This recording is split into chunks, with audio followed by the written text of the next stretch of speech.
और इस वक्त की एक और बड़ी खबर आपको बता दें, महिला पहलवानों से यौन शोषण का ये मामला है। कोर्ट में ब्रजभूषण सिंह ने बयान दिया है। सांस चेक करके यौन शोषण थोड़ी करता, ये ब्रजभूषण ने कोर्ट में बयान दिया है। सबको पता है कि सेक्सुअल हैरेसमेंट क्या होता है। मेरे ऊपर लगाए गए सभी आरोप फर्जी हैं। कमेटी के गठन के बाद कोई शिकायत नहीं हुई है। ये ब्रजभूषण सिंह, जिन पर कई महिला पहलवानों ने यौन शोषण के आरोप लगाए थे। अब ये पूरा मामला कोर्ट में चल रहा है और कोर्ट में ब्रजभूषण का जो बयान सामने आया है, वो बयान हम आपको दिखा रहे हैं, जिसमें ब्रजभूषण सिंह कह रहे हैं कि सांस चेक करने से कैसे सेक्सुअल हैरेसमेंट होता है। चलिए इस खबर पे और ज्यादा जानकारी के लिए सीधा रुक करते हैं मेरे सहयोगी दीपक दुबे का। दीपक, जरा बताएं आज क्या कुछ हुआ अदालत की कार्रवाई में।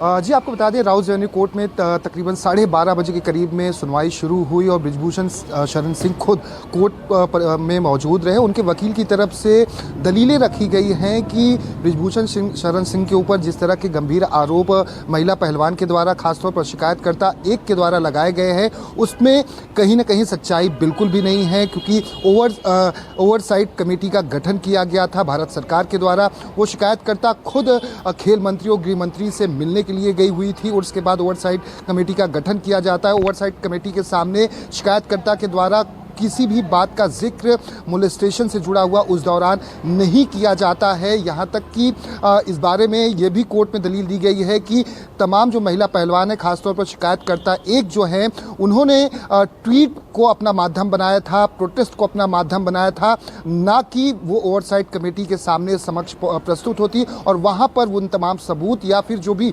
उनके साथ घटना घटी थी वो सारी चीज़ें वहाँ पर जाकर बताती। यहाँ पर ब्रजभूषण सिंह के वकील की तरफ से एक विटनेस का भी यहाँ पर जिक्र किया गया, जो विटनेस खुद वहाँ पर मौजूद रही है टर्की में, जब ये घटनाक्रम के बारे में शिकायतकर्ता ने अपनी शिकायत में कहा है कि ब्रजभूषण शरण सिंह नब्ज चेक करते थे, श्वास चेक करते थे, उस दौरान महिला पहलवान के पेट पर हाथ रखते थे और गलत तरीके से वो बर्ताव करते थे। यानी कि सेक्सुअल हैरेसमेंट को लेकर यहाँ पर पहले जिक्र किया गया था शिकायतकर्ता के द्वारा, ऐसा वकील की तरफ से दलील दी गई। लेकिन वहाँ पर यह भी कहा गया कि ब्रजभूषण शरण सिंह क्यों मोलेस्टेशन करेंगे, जबकि उनका इंटेंशन वो नहीं था। जब भी वो महिला पहलवानों के पास जाते थे, जो विटनेस है उसने ये बात का जिक्र किया हुआ है कोर्ट के समक्ष, जो एफिडेविट है उसमें, कि वो अच्छे व्यक्ति थे, वो लुंगी पहनकर कभी नहीं जाते थे और ना ही किसी भी इस तरह की अश्लील शब्दों का इस्तेमाल करते थे। तो यहाँ पर वकील की तरफ से अपनी दलील लगातार रखी जा रही है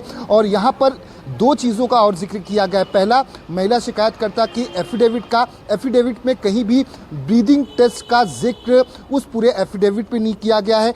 इस बारे में पक्ष रखा गया है ब्रजभूषण के वकील की तरफ से। जबकि दूसरा, जो शिकायत दर्ज कराई गई थी उसमें ब्रीदिंग टेस्ट का जिक्र किया गया है।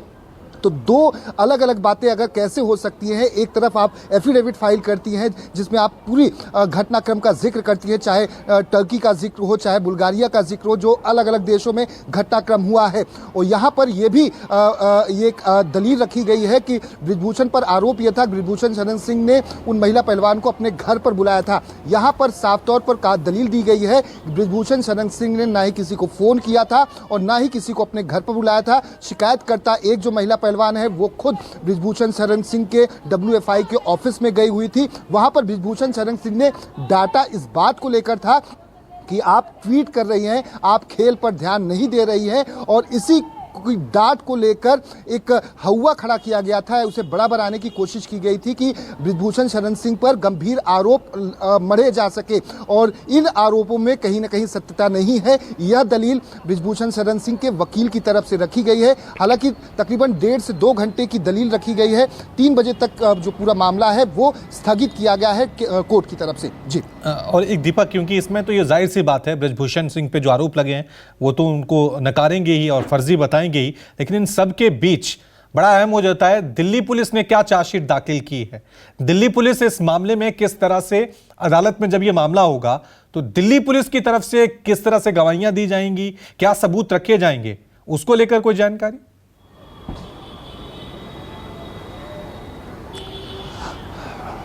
दिल्ली पुलिस की तरफ से जो पीपी थे वो खुद, जो वरिष्ठ पीपी थे वो खुद मौजूद थे। अभी दलील बृजभूषण शरण सिंह के वकील की तरफ से रखी जा रही है, उसके बाद उनका भी पक्ष इस पूरे मामले में रखा जाएगा। हालांकि दिल्ली पुलिस के पास बता दिया आपको कि अलग अलग प्रकार के विटनेसेस मौजूद हैं। खासतौर पर जो ट्वीट है, जिस ट्वीट को आधार बनाते हुए भारत सरकार ने साई का गठन किया था और इसके साथ साथ ओवरसाइट कमेटी का गठन किया था, उस प्रोसीडिंग को भी यहाँ पर आधार बनाया गया है। अब देखना होगा कि दिल्ली पुलिस की तरफ से क्या कुछ साक्ष्य और सबूत है, क्योंकि जो नाबालिग महिला पहलवान थी उसने इस पूरे मामले से किनारा किया हुआ था और अपना मामला वापस ले लिया था। ये जो अन्य जो महिलाएं थी, जो महिला पहलवान है, उनकी तरफ से आरोप पर आज सुनवाई हो रही थी। जी ठीक है, शुक्रिया दीपक तमाम जानकारी के लिए।